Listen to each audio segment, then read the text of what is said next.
नमस्कार दोस्तों। आज हम लोग नागार्जुन की एक और कविता गुलाबी चूड़ियाँ इसका पाठ और इसकी व्याख्या करेंगे। नागार्जुन अपने समय के बहुत महत्वपूर्ण कवि तो हैं ही, इसके साथ एक बड़ी बात ये भी है कि ये जन सामान्य के अपने कवि हैं। इनकी कविताओं में एक सहजता पाई जाती है जो कि किसी और दूसरे कवि में मुश्किल से दिखाई देती है। तो ये जो कविता है 1961 में इनका काव्य संग्रह आया था जिसका नाम है प्यासी पथराई आंखें, उस कविता से लिया गया है। और इस कविता में जो गुलाबी चूड़ियाँ हैं शीर्षक से थोड़ा सा अलग लगता है, लेकिन ये चूड़ियाँ किसी और चीज़ की प्रतीक है, इसे आप कविता में आगे देखेंगे। तो पहले हम कविता का पाठ शुरू करते हैं। प्राइवेट बस का ड्राइवर है तो क्या हुआ, 7 साल की बच्ची का पिता तो है। सामने गियर से ऊपर हुक से लटका रखी है कांच की 4 गुलाबी चूड़ियाँ, बस की रफ्तार के मुताबिक हिलती रहती है। कविता का ये पहला अंश है और इसमें बिल्कुल सहज सरल भाषा में कवि बात रखता है अपनी। प्राइवेट बस का एक ड्राइवर है, 7 साल की बच्ची का पिता है। लेकिन कविता की पहली लाइन में जो बात उभर के आती है, प्राइवेट बस का ड्राइवर है तो क्या हुआ, ध्यान देने की बात है। श्रम पे अपने स्वाभिमान की बात इस कविता में उभर के आ रही है। प्रगतिवाद की यही विशेषता है, इसके काव्य नायक और कथानायक हमारे जन सामान्य के बीच से उभर के आते हैं और वो श्रमिक वर्ग के लोग ही होते हैं। तो इसका कविता का जो नायक है वो प्राइवेट बस का ड्राइवर है। 7 साल की उसकी एक बेटी है और उसमें एक विशेषता है कि सामने गियर, गाड़ियों में जहाँ डैशबोर्ड होते हैं वहाँ पर एक जो हुक लगा रहता है, आमतौर पे वहाँ पर देवी देवताओं की मूर्तियाँ आपने देखी होंगी, तो उसकी जगह पे इसने गुलाबी कलर की, गुलाबी रंग की 4 चूड़ियाँ लटका रखी है। बस की रफ्तार के मुताबिक हिलती रहती है। बस चलेगी तो उसके रफ्तार, उसके स्पीड के हिसाब से ये जो हिलती रहती है।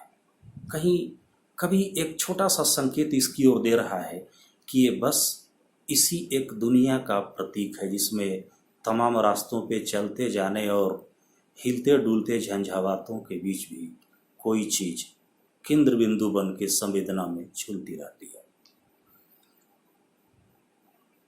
इस कविता को पढ़ते समय एक बड़ी महत्वपूर्ण चीज स्मरण हो आई। गुरुदेव रविन्द्रनाथ टैगोर की एक कहानी है काबुली वाला। उस कहानी में एक पात्र है चौधरी रहमत अली। रहमत अली काबुल से आता है और उसके झोले में काजू, पिस्ता और सूखे मेवे होते हैं। इसको बेचने के लिए वो हिंदुस्तान में आता है। उसकी जेब में हमेशा एक कागज का टुकड़ा रहता है और उस टुकड़े में उसने अपनी बेटी का हाथ का निशान स्याही में डुबाकर लगा रखा है। उसी निशान को देखकर अपनी वो संवेदना और इस जद्दोजहद भरी दुनिया में जीने की कोशिश और संघर्ष करते रहता है। तो हम इस कविता में और आगे बढ़ते हैं। झुक कर मैंने पूछ लिया, खा गया मानो झटका, अधेड़ उम्र का मुछड़ रोबीला चेहरा आहिस्ते से बोला, हाँ साहब। लाख कहता हूँ नहीं मानती है मुनिया, टांगे हुए है कई दिनों से अपनी अमानत। यहाँ अब्बा की नज़रों के सामने मैं भी सोचता हूँ क्या बिगाड़ती हैं चुड़िया, किस जुर्म पे हटा दूँ इनको यहाँ से। कभी ड्राइवर के आसपास में खड़ा या बैठा होगा, उससे वो पूछता है और पूछने से यहाँ झटका खाने का एक तात्पर्य निकलता है कि ड्राइवर चौंक जाता है, क्योंकि आम आदमी ऐसा सवाल नहीं करता। रोजमर्रा की चीज़ों में हम देखते हैं बहुत लोगों का ध्यान छोटी छोटी चीज़ों की ओर नहीं जाता, लेकिन यहाँ कवि चूँकि संवेदनशील है तो उसको आश्चर्य होता है कि जो देवी देवताओं की मूर्तियाँ होनी चाहिए, तस्वीरें होनी चाहिए, उसकी जगह पे इसने अपने सामने कांच की 4 चूड़ियाँ क्यों लटका रखी है। तो अधेड़ उम्र का रोबीला सा चेहरा है, बड़ी बड़ी मूछें हैं उसकी। आहिस्ते से बोलता है, हाँ साहब, लाख कहता हूँ नहीं मानती है मुनिया, टांगे हुए हैं कई दिनों से। मना करता है अपनी बेटी को कि इसको यहाँ से निकाल लो, लेकिन वो नहीं मानती, उसको टांग के रखा हुआ है। अपनी अमानत यहाँ अब्बा की नज़रों के सामने मैं भी सोचता हूँ क्या बिगाड़ती है चुड़िया, किस जुर्म पे हटा दूँ इनको। वो भी सोचता है किस जुर्म पे आखिर इनको हटाया जाए। बच्चे का मन है, समाज में हर किसी को अपने बच्चे बड़े प्यारे होते हैं, और अभी तो वर्तमान समय में ऐसे भी बहुत सारे लोग हैं जो अपने घर परिवार अपने बच्चों से दूर इन्हीं छोटे स्मृति चिन्हों के सहारे अपने कर्तव्य पथ पर जुटे हुए हैं। संवेदना का बड़ा छोटा सा स्तर है यहाँ पे, और बड़ा बहुत विराट बिंब है। यहाँ हम देखते हैं कि जन सामान्य के मन में एक जो भावना होती है, अपनों के प्रति एक लगाव होता है, स्नेह होता है, किसके सहारे वो जीवन की इस बागडोर को थामे हुए चल रहा है। और ड्राइवर ने एक नज़र मुझे देखा और मैंने एक नज़र उसे देखा। यहाँ देखने के नज़र का फ़र्क है। ड्राइवर देखता है, उसको आश्चर्य होता है, और यहाँ कवि देखता है, इसको भी इस नज़र में एक फ़र्क महसूस होता है। छलक रहा था दुधिया वात्सल्य बड़ी बड़ी आंखों में, तरलता हावी थी सीधे साधे प्रश्न पर, और अब वे निगाहें फिर से हो गई सड़क की ओर। निगाहें सड़क की ओर हो जाती हैं, क्योंकि बस का ड्राइवर या गाड़ियों का जो चालक होता है उसको बड़ा सावधान रहना पड़ता है, क्योंकि उसके साथ बहुत सारी जिंदगी और भी जुड़ी हुई है। तो अब वे निगाहें फिर से हो गई सड़क की ओर। मैंने झुक कर कहा, हाँ भाई, मैं भी पिता हूँ। वो तो बस यूं ही पूछ लिया आपसे, वरना ये किसको नहीं भाएंगी नन्ही कलाइयों की गुलाबी चूड़ियाँ। नन्ही कलाइयों की गुलाबी चूड़ियाँ किसको नहीं भाएंगी। यहाँ एक बच्चों से जो वात्सल्य है, सहज प्रेम है, समाज में जो जीने का उत्साह है, कवि उस संवेदना को दिखाना चाहता है।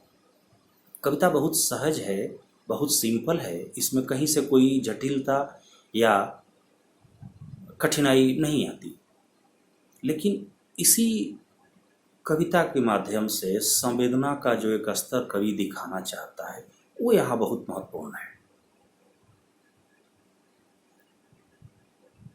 अब इसमें ये देखने की बात है कि बहुत मामूली सा छोटा सा प्रसंग है कि अपनी कांच की 4 गुलाबी रंग की चूड़ियों को लटकाकर उसकी 7 साल की बच्ची अपने अब्बा की नज़रों के सामने उसने लटका रखा है।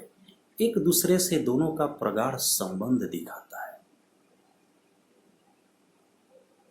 कविता में पता चलता है वो ड्राइवर जो है, बस का परिचालक जो है, बहुत दिनों से घर नहीं जा पाया है, लेकिन उसके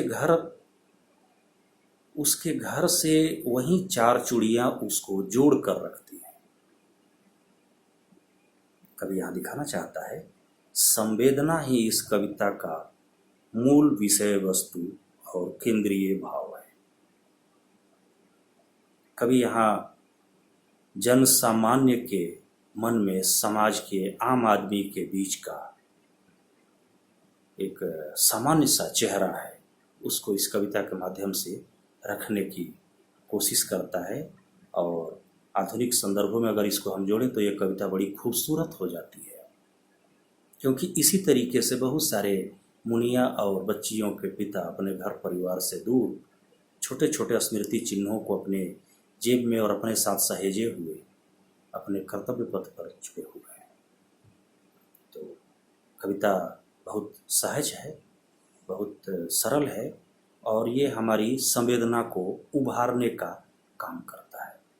और ध्यान रहे, जटिल समय में, कठिन समय में कविता ही हमेशा अपने हृदय की तरलता जो होती है वही मनुष्य को बचाने का काम करती है। तो मैं समझता हूँ कि इस कविता का कॉन्सेप्ट आपको पूरी तरह से, इसका अर्थ स्पष्ट हो गया होगा। फिर भी अगर आपको कोई समस्या, कोई कठिनाई हो, तो इसके लिए अगर मन में आपके कोई शंका, कोई समाधान या कोई प्रश्न हो, तो इसे आप समूह में चर्चा करेंगे। इसके लिए और भी आगे चर्चाएं की जाएंगी। तो धन्यवाद।